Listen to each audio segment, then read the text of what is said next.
What is going on, everybody? Welcome back to the channel. So today we are installing a leveling kit on this 2006 Dodge Ram 2500. If you guys watched the channel, you saw a couple months ago. Actually, I don't even think it was a month ago. I think it was like, we did your exhaust like a month ago? About 2 months ago. We did the straight pipe on here. That still kind of needs to be finished. It's not completely finished yet, but we've got a Tough Country leveling kit right here that we're going to be putting on this thing.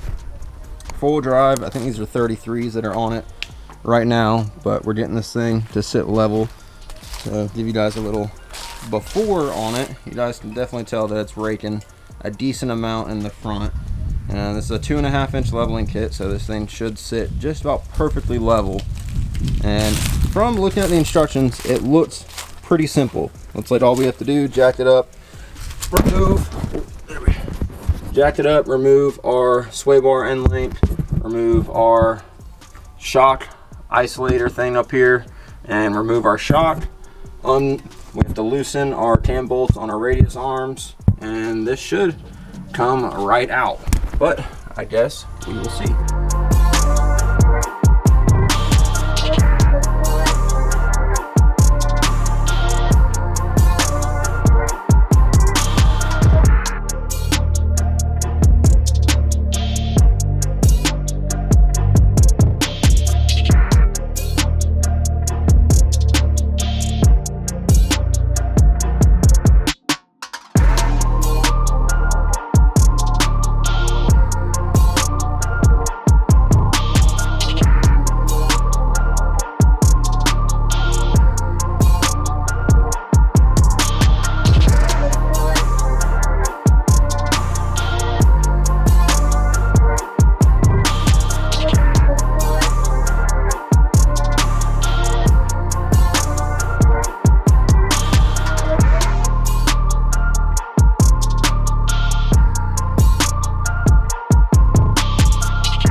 Jorts on.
Alright, so I've been trying to film as much as I can of this, but we're running into some issues. This is the first Dodge I've ever worked on, so I'll be honest with you guys about that. I don't know what the hell I'm doing.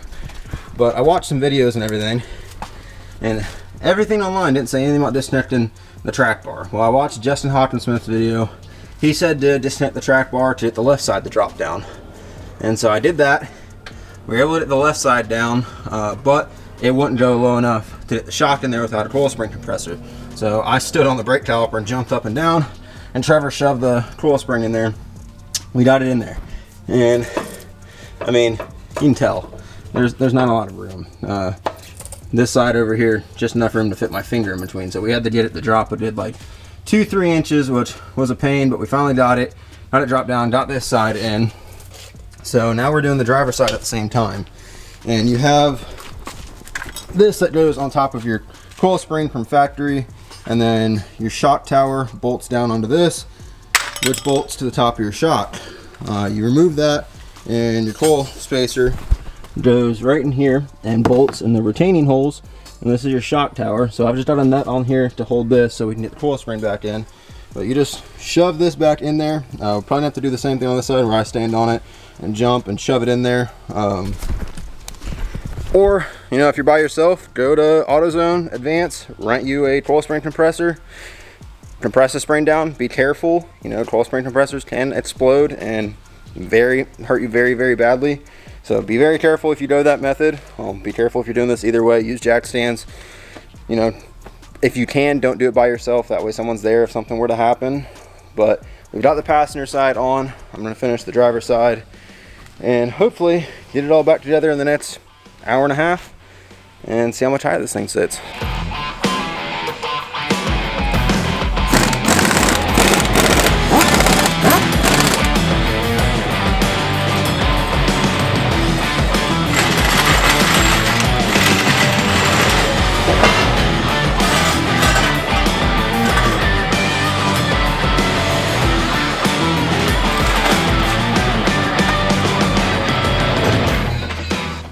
Oh yeah. Uh-oh. Well, it's damn near level. Of course, like, it has the body line of everything going down forward, so it looks like it's lower. But let's do the tape measure on it. Just shy of 9.5. We'll go to fraction. 9 3/4. That's a little higher. Front is a 1/4 inch lower.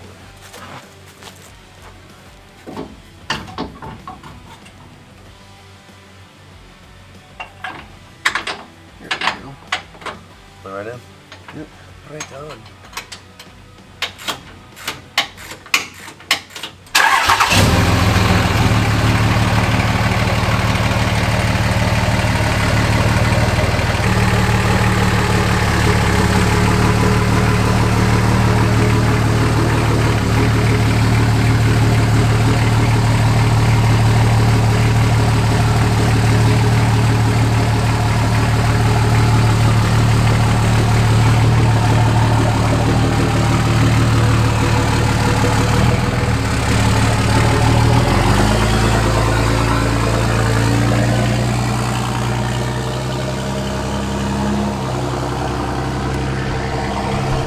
Alright, so I didn't record as much as I wanted to just because I was learning as I was doing it. It's the first time I ever worked on a Dodge, but we were able to get everything in there, got it completely leveled, and after doing the measurements, it sits a 1/4 inch lower in the front than it does in the rear.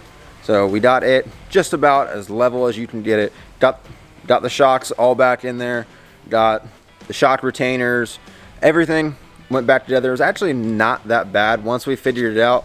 So I tried to show you guys a little bit earlier, but basically you take your shock out, take your shock retainer out, and then you have to unbolt the track bar. So if like you watch Rough Country's video on installing a leveling kit on these trucks, they tell you that you don't have to touch the track bar. In fact, you do. In order to get the passenger side to drop down, you have to remove the track bar bracket or track bar itself, drop it down, and then really, if you're doing this by yourself, you're gonna need a coil spring compressor.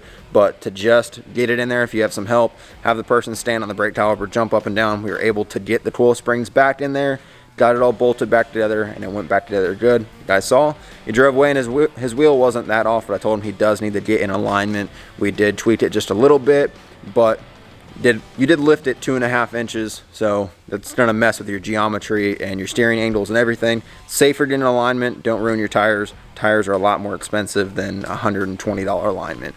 But if you guys enjoy this video, drop a like on this video. If you guys wanna see more content on that Dodge, drop a comment down below and let me know. I'll catch you guys in the next one. See ya.